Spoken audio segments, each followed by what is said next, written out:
Presidential candidate Ted Cruz, a Tea Party favorite and leading figure in the 2013 government shutdown that rattled investors, isn't the kind of politician who usually wins a lot of friends among Wall Street campaign donors. The freshman Republican senator from Texas has none of the moderate tendencies that financiers often prefer in presidential candidates. Cruz relishes his image as an anti-establishment figure and boasts of his aversion to compromise. He has vowed to abolish the Internal Revenue Service and repeal President Barack Obama's signature healthcare plan, commonly known as Obamacare.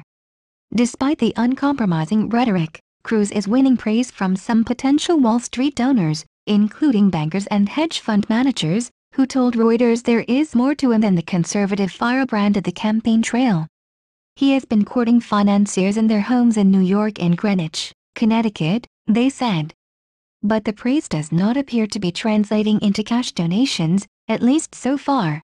Some potential donors on Wall Street said they had doubts about whether Cruz can win the 2016 election, when he would likely face off against Hillary Clinton. A spokesman for Cruz said his campaign was happy with its initial fundraising effort and believed that the senator appealed to a wide range of people.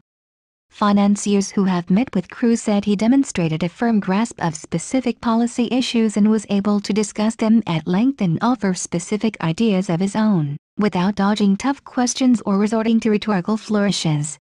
This is one reason why he is seen as a stronger candidate than some other favorites of the small government Tea Party movement such as Michelle Bachmann, who ran a failed bid for president in 2012. "He's probably the smartest person running," said Thomas Peterffy, the billionaire founder of Interactive Brokers. "Even though personally I do not believe that abortion is something that should be prohibited and I do not believe we should not care about the environment, nevertheless I think Ted has the qualities, he definitely has a shot." Cruz has said state governments should be able to set their own limits on abortions and that he does not see evidence that global warming is occurring. Cruz surprises potential donors.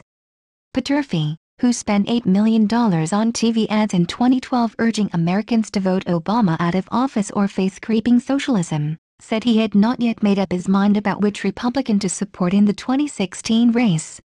He said his decision is going to be based on whom he deems electable. But he added that he expected either Ted Cruz or Florida Senator Marco Rubio to become president within the next 20 years. One Boston-based lawyer who advises clients, mostly multimillionaires and just one billionaire, on political donations, said each one of his clients had met with Cruz and half of them had come away praising the senator as smart and compelling in a one-on-one setting. Based on Cruz's reputation as a right-wing flamethrower, the lawyer, who did not want to be identified by name, said he had not expected any of his clients to like the candidate. "I'm surprised about the half that came away impressed," he said. But his clients are not alone. Others who have met Cruz in private settings say he comes across as a brainy politician whose most hardline statements seem like popularity-seeking varnish that will eventually be scraped away. "When I saw him he was completely sober, he was having serious policy discussions," said one hedge fund CFO, who declined to be named. He said he was not normally inclined to get involved in politics and had to be dragged to a house party in Greenwich at which Cruz had appeared alongside John Boehner, the top Republican in the U.S. House of Representatives. "He's a real person. He's smart, he knows issues, that's just not true of a lot of politicians," the CFO said. Translating praise into cash. It's not yet clear though whether Cruz can translate the receptiveness of a powerful community outside of his base of conservative activists into more financial support. Robert Mercer, the billionaire founder of the hedge fund Renaissance Technologies, last month contributed a large portion of the $31 million donated in 1 week to a consortium of pro-Cruz political action committees called Keep the Promise. But other mega donors who have met with Cruz and said they liked him, including the billionaire casino magnate Sheldon Adelson, have held off donating to him over concerns about his electability. Strong showings in the early primary states of New Hampshire, Iowa and South Carolina will be key to winning more donors, strategists say. New Hampshire strategist Dave Carney pointed to Cruz's strength in a series of straw polls in South Carolina. In April he won in 4 important counties, as evidence that his campaign has legs. To win in New Hampshire, Cruz needs to focus on meeting voters in person and will have to win over moderate and independent voters in addition to conservative activists.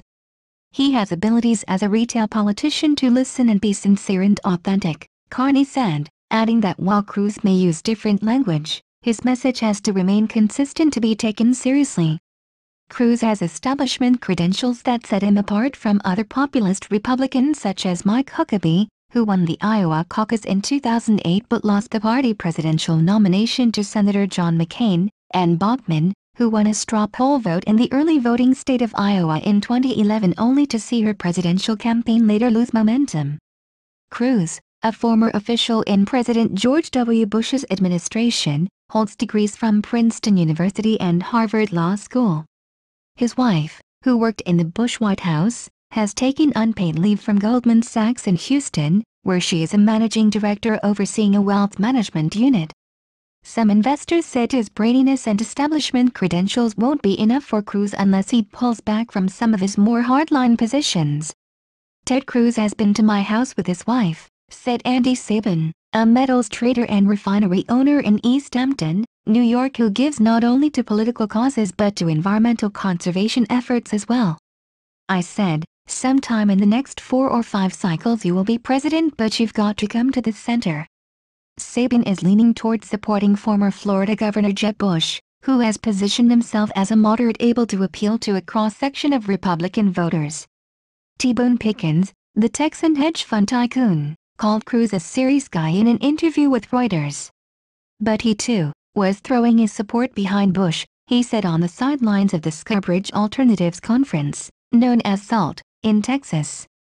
Anthony Scaramucci, who organized the hedge fund conference and is founder of the hedge fund Skybridge Capital, said he didn't think Cruz had quite broken through to Wall Street. Ted is super smart and touches a nerve in the heartland where people are unhappy with the way things are going, Scaramucci said. But it will be very difficult for him to garner establishment money. Reporting by Emily Flitter in New York. Additional reporting by Svi Herbst Bayless in Las Vegas. Editing by Ross Colvin.